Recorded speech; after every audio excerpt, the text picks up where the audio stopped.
Sports fan, this is Steven here with Sports Choice Plus. I'm bringing you a very special breakdown. We're going to be covering the Green Bay Packers first round pick.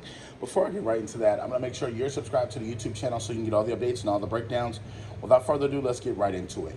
Looking at the draft for the Green Bay Packers, you know what they did last year. You saw how late in the season, in the playoffs, they lost gas and they could not protect Jordan Love, the quarterback for the franchise.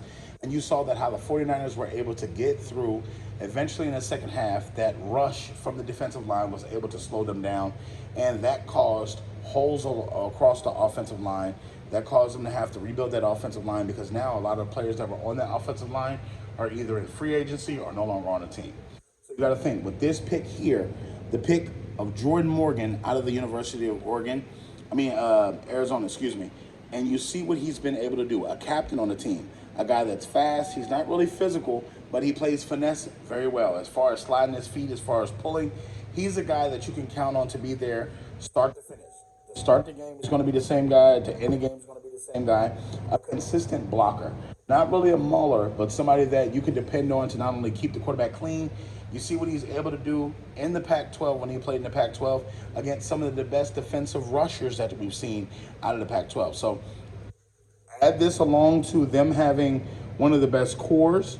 They're going to have to replace essentially Aaron Jones. I know that they have signed one of the best free agent running backs in the game, but you got to think though, from what they have on this team, you just got to ask yourself, Josh Jacobs is one of the best power runners, but you got to think they were going from a swift, quick runner to a power runner.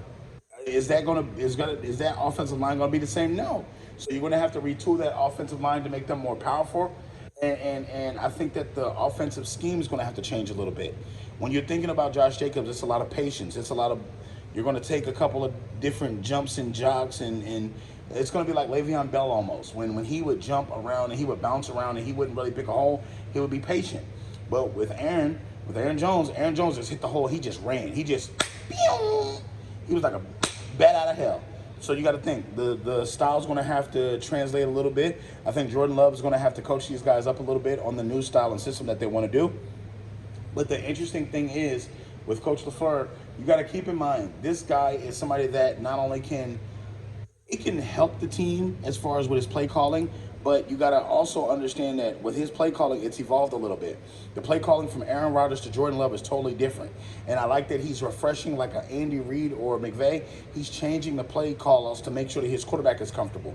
He's changing up, and he does the halftime adjustments where you can really see the adjustment on this.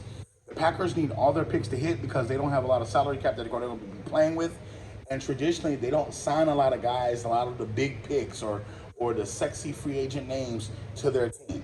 So you got to keep in mind, they have to hit in the draft. They have to make sure that their guys are homegrown, they're playing solid, and they're the guys that are going to fit in that locker room. I think that overall, it's a good pick. So all you NFL fans, get in there. All you Packer fans, get in there. Definitely check out Sports Choice Plus. We'll see you in the very next video.